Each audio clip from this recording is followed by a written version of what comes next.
All right, I'm going to continue with Chapter 7.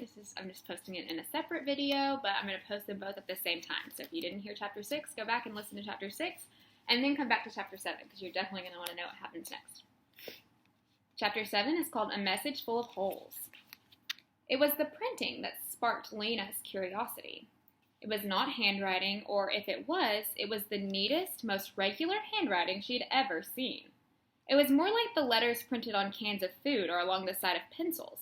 Something other than a hand had written those words, a machine of some kind. This was the writing of the builders. And so this piece of paper must have come from the builders too. Lena gathered up the scraps of paper from the floor and gently pried one out of Poppy's fist and mouth to extract the crumpled wads. She put all of these in the dented box and carried it to her room. That evening, Granny and the baby were both asleep by a little after 8. Lena had nearly an hour to examine her discovery. She took the scraps from the box and spread them out on the table in her bedroom. The paper was thick. At each torn edge was a fringe of tangled fibers. There were many little pieces, and one big piece with so many holes that it looked like lace. The chewed bits were beyond saving. They were almost a paste, but Lena spread out the big, lacy piece and saw that on one edge of it, which was still intact, was a column of numbers. She collected all the dry scraps and puzzled over them for a long time, trying to figure out where they fit into the larger piece. When she had arranged them as well as she could, this is what she had. I'm going to show you what it looks like, and then I'll read it. So, can you see? This is what the instructions look like once she pieces it together. And then I'll read what you can see. It says, Instra Egger. The office dock in strict, secure period of years.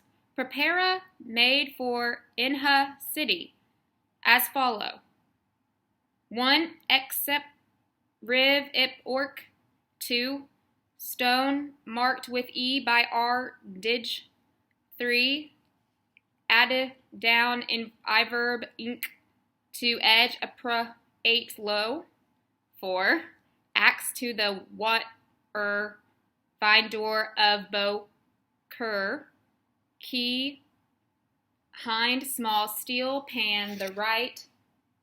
Remem e open do 5 oat stalked with neck up empt back ont s eat 6 using oops low ter head doused us pa ave axe and assist over wrap 7 approx 3 hours disim follow pat. And as you can see with the instructions, it's all spaced out. So the way I read it was kind of, you couldn't really see all the different spaces. But that's what Lena has. Lena could make sense of only a few words here and there. Even so, something about the tattered document was exciting. It was not like anything Lena had ever seen. She stared at the very first word at the top of the page, instra, and suddenly knew that must be what that must be. She'd seen it often enough in school. It had been the beginning of instructions. Her heart began knocking at her chest like a fist at a door. She had found something. She had found something strange and important. Instructions for something, but for what? And how terrible that Poppy had found it first and ruined it. It occurred to Lena that this might be what her grandmother had been talking about for so long. Perhaps this was the thing that was lost. But of course, not knowing what had been lost, Granny wouldn't have recognized the box when she saw it. She would have tossed it out of the closet just as carelessly as she tossed everything else. Anyhow, it didn't matter whether this was the thing or not the thing. It was a mystery in itself, whatever it was, and Lena was determined to solve it. The first step was to stick the scraps of paper down. They were so light that a breath could scatter them. She had a little bit of glue left in an old bottle. Painstakingly, she put a dot of glue on each of the scraps and pressed each one into its place on one of her precious few remaining whole sheets of paper. She put another piece of paper on top of this and set the box on top to flatten everything down. Just as she finished, the lights went out. She'd forgotten to keep an eye on the clock on her windowsill. She had to undress and get into bed in the dark. She was too excited to sleep much that night. Her mind whirled around, trying to think what the message she'd found might be. She felt sure it had something to do with saving the city. What if these instructions were for fixing the electricity, or for making a movable light? That would change everything. When the lights went on in the morning, she had a few minutes before Poppy wakened to work at the puzzle. But there were so many words missing. How could she ever make sense of such a jumble? As she pulled on her red jacket and tied the frayed and knotted laces of her shoes, she thought about it. If the paper was important, she shouldn't keep it to herself. But who could she tell? Maybe the messenger captain? She would know about things like official documents. Captain Fleary, Lena said when she got to work, would you have time to come home with me later on today, just for a minute? I found something I'd like to show you. Found what? Said Captain Fleary. Some paper with writing on it. I think it might be important. Captain Fleary raised her skinny eyebrow. What do you mean, important? Well, I'm not sure, but maybe it isn't, but would you look at it anyway? So that evening, Captain Fleary came home with Lena and peered at the bits of paper. She bent down and inspected the writing. Foal? She said, axe? Remim? Aunt? What kind of words are those? I don't know, said Lena. The words are all broken up because Poppy chewed on them. I see, said Captain Fleary. She poked at the paper. This looks like instructions for something, she said. A recipe, I suppose? Small steel pan? That would be what you would use to cook with. But who would have such small, perfect writing? That's the way they wrote in the old days, said Captain Fleary. It could be a very old recipe. But then why would it have been kept in this beautiful box? She showed the box to Captain Fleary. I think it was locked up in here for some reason, and you wouldn't lock up something unless it was important. But Captain Fleary didn't seem to have heard. Or she said it could be a school exercise, somebody's homework that never got turned in. But have you ever seen paper like this? Doesn't it look as if it came from someplace not here? Captain Fleary straightened up. A look of puzzlement came over her face. There is nowhere else but here, she said. She put both her hands on Lena's shoulders. You, my dear, are letting your imagination run away with you. Are you overtired, Lena? Are you anxious? I could put you on shorter days for a while. No, said Lena. I'm fine, I am, but I don't know what to do about... She gestured toward the paper. Never mind, said Captain Fleary. Don't think about it. Throw it away. You're worrying too much.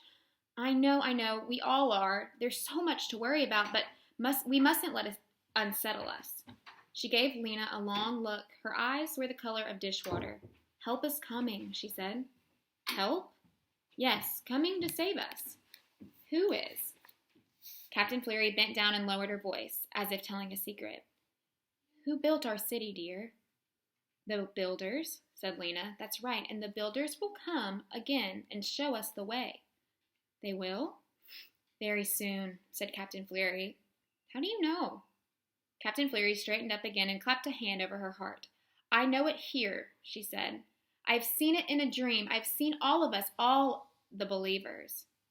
So that's what they believe, Lena thought, and Captain Fleary is one of them. She wondered how the captain would feel so sure about it just because she'd seen it in a dream. Maybe it was the same for her as the sparkling city was for Lena. She wanted it to be true. The captain's face lit up. I know what you must do, dear. Come to one of our meetings. It would lift your heart. We sing. Oh, said Lena, thank you, but I'm not sure maybe sometime. She tried to be polite, but she knew she wouldn't go. She didn't want to stand around waiting for the builders. She had other things to do. Captain Fleary patted her arm. No pressure, dear, she said. If you change your mind, let me know. But take my advice. Forget about your little puzzle project. Lie down and take a nap. Clears the mind. Her narrow face beamed kindness down at Lena.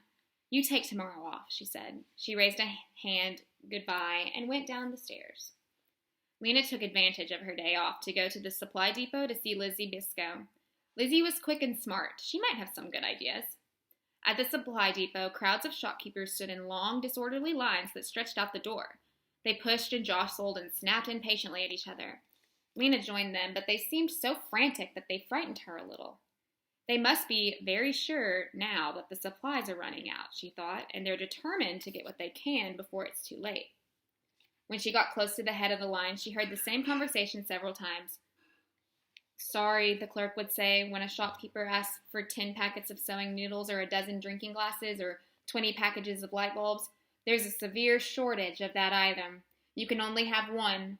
Or else the clerk would say, "Sorry, we're out of that entirely." Forever? Forever. Lena knew that it hadn't always been this way. When Ember was a young city, the storm rooms were full. They held everything that citizens could want, so much it seemed the supplies would never run out. Lena's grandmother had told her the school children were given a tour of the storerooms as a part of their education. They took an elevator from the street level to a long, curving tunnel with doors on both sides and other tunnels branching off of it. The guide led a tour down the long passages, opening one door after another. "This area," he would say, "is canned goods. Next we come to school supplies, and around this bend we have kitchenware. Next comes carpentry tools." At each door the children counted against each other to see. Every room had been something different, Granny told Lena. Boxes of toothpaste in one room, bottles of cooking oil, bars of soap, boxes of pills. There were 20 rooms just for vitamin pills. One room was stacked with hundreds of cans of fruit. There was something called pineapple. I remember that one especially. "What was pineapple?" asked Lena. "It was yellow and sweet," said Granny with a dreamy look in her eyes. "I had it 4 times before it ran out." But these tours had been discontinued long before Lena was born. The storerooms, people said, were no longer a pleasure to look at. Their dusty shelves stood mostly empty now. It was rumored that in some rooms nothing was left at all. A child seeing the rooms where powdered milk had been stored, or the rooms that stored bandages or socks or pens or notebooks, or most of all, the dozens of rooms that had once held thousands of light bulbs, would not feel, as earlier generations of children had, that Ember was endlessly rich. Today's children, if they were to tour the storerooms, would feel afraid. Thinking about all this, Lena waited in the line of people at Lizzie's station. When she got to the front, she leaned forward with her elbows on the counter and whispered, "Lizzie, can you meet me after you're through with work? I'll wait for you right outside the door." Lizzie nodded eagerly. At 4 o'clock, Lizzie came trotting out the office door. Lena said to her, "Will you come home with me for a minute? I want to show you something." "Sure," said Lizzie as they walked. Lizzie talked. "My wrist is killing me from writing all day," she said. "You have to write in the tiniest letters to save paper, so I get a terrible cramp in my wrist and my fingers, and people are so rude.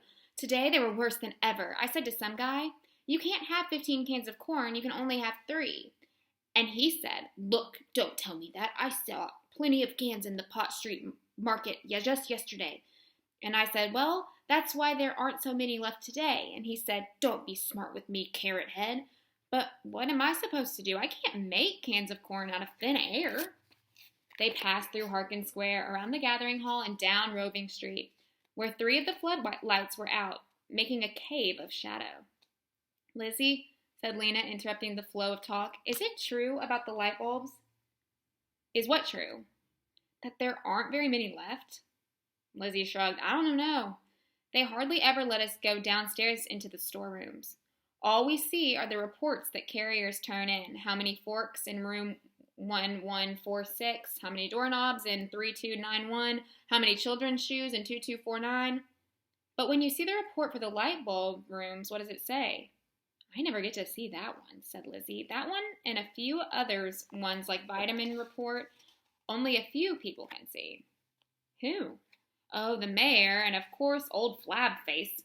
Lena looked at her questioningly. "You know, Farlow Batten, the head of the storerooms. He is so mean. Lena, you would just hate him. He counts us late if we come in even 2 minutes after 8, and he looks over our shoulders as we're writing, which is awful because he has bad breath, and he runs his fingers over what we've written and says, 'The word is illegible. The word is illegible. These numbers are illegible.' It's his favorite word, illegible."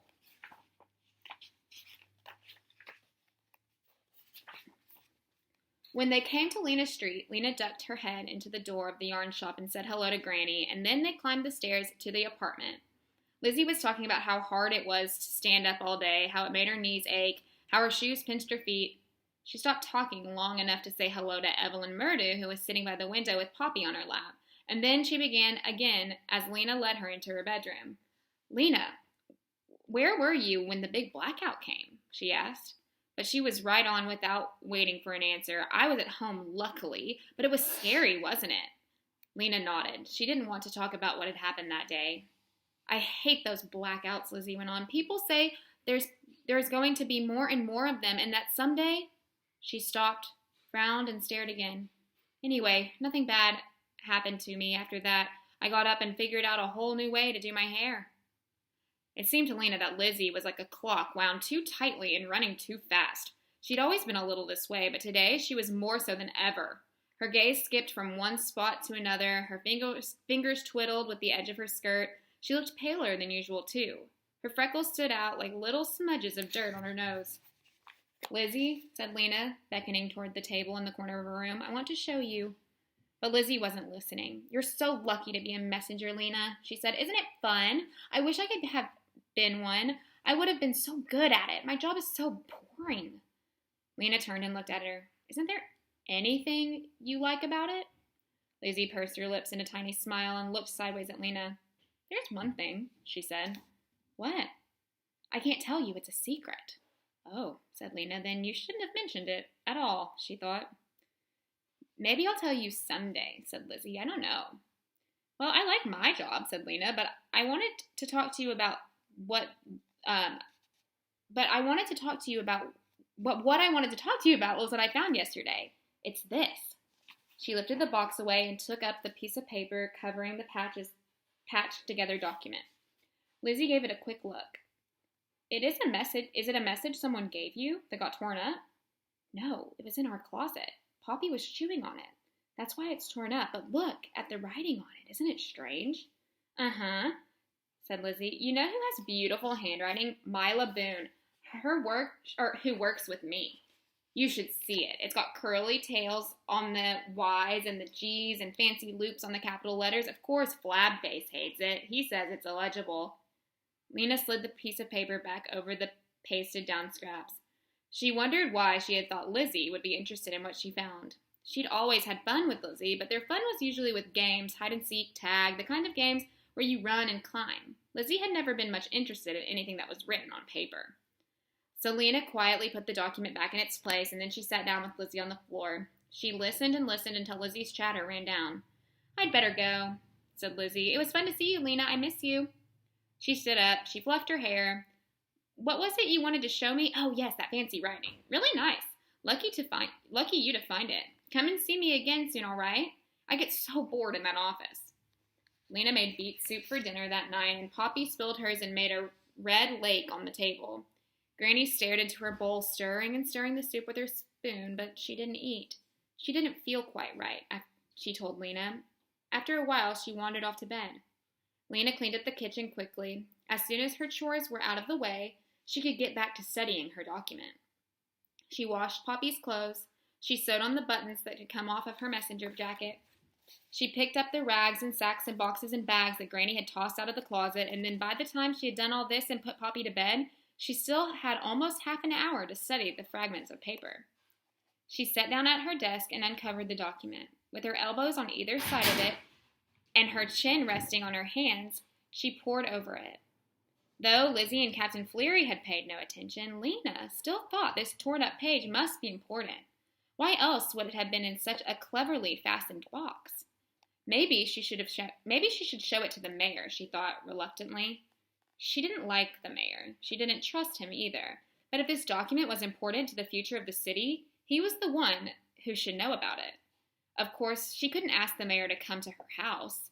She pictured him puffing up the stairs, sneezing through the door, looking disapprovingly at the clutter in their house, recoiling from Poppy's sticky hands. No, it wouldn't do. But she didn't want to take her carefully patched together document to the gathering hall either. It was just too fragile. The best thing she could do, she decided, was to write the mayor a note. She settled down to do this.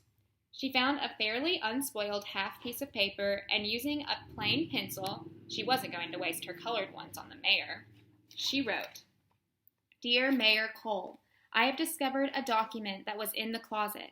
It is instructions for something. I believe it is important because it is written in very old printing.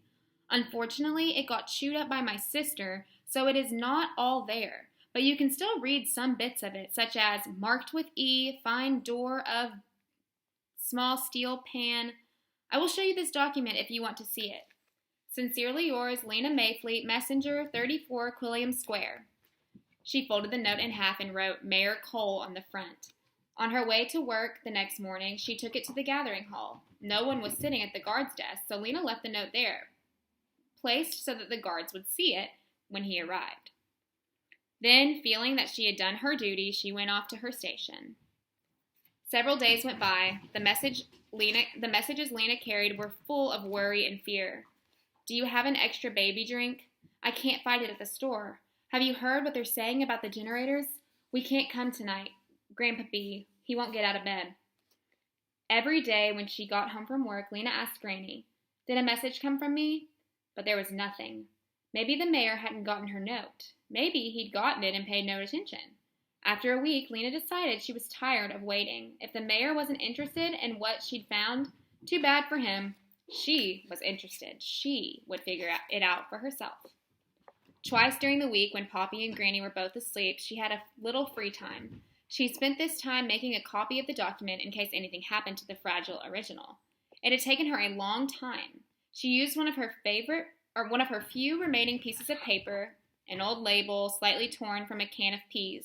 The copy was as accurate as she could make it, with the missing bits between the letters carefully indicated. With the missing bits between the letters carefully indicate as dashes. When she had tucked it under the mattress of her bed she had it tucked under her bed for safekeeping. Now she finally had a whole free evening. Poppy and Granny were both asleep and the apartment was tidy. Lena sat down at her table and uncovered the patched together document. She tied back her hair so it wouldn't keep falling in her face, and she put a piece of paper next to her, blank except for a little bit of Poppy's scribbling, to write down what she had decoded. She started with the title. The first word she'd already figured out. It had to be instructions. The next word could be for. Then came Eggers. She wasn't sure about that. Maybe it was someone's name? Eggerston? Instructions for Eggerston? She decided to call it the instructions for short. She went on to the first line. This off-doc probably meant this official document. Maybe secure meant secure or security. Then there were the words period and ears and city. But after that, so much was missing. She studied the line next to number 1. Exp. That could be accept or excerpt. So many things. She moved on to riv. That might be part of a word like drive or strive. What could it or orc possibly be? They were so close together. Maybe they were part of the one word. What ended with ip? Whip? Lena thought. Trip? Slip? What ended with orc? Fork came to mind immediately. Trip fork? Slip fork? Nothing she could think of made sense. Maybe it wasn't fork. What else ended in orc? Starting at the beginning of the alphabet, Lena went through all the words that rhymed with fork. Most of them were nonsense. Bork, dork, gork, hork, jork. This isn't going to work, she thought miserably. Oh, work! The word could be work. Then what would be the first part? Trip work? Flip work? But maybe there was a letter between the P and the W. Dipswork? Pipswork? Suddenly it came to her. Pipeworks! Pipeworks! That had to be it. Something in the message was about the pipeworks. Lena looked back at exp and riv. Riv! That could be river. Rapidly she ran her eyes down the page. In line 3 she saw a verb ink. That looked like riverbank. The word door jumped out in line 4. Hole on its scrap of paper. The word door jumped out from her on line 4, hole on its scrap of paper. Lena took a quick deep breath. A door! What if it was the one she'd wished for, the one that led to another city? Maybe her city was real after all, and these instructions were for finding it.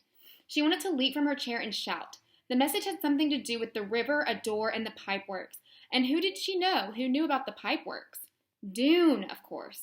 She pictured his thin, serious face and his eyes looking out searchingly from behind his dark eyebrows.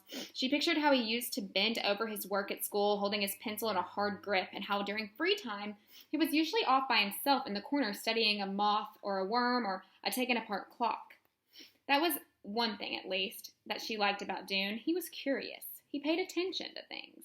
And he cared about things too. She remembered how he'd been on assignment day, so furious at the mayor, so eager to trade his job for her bad one so he could help save the city.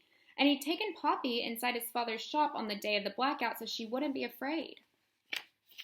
Why had she stopped being friends with Dune?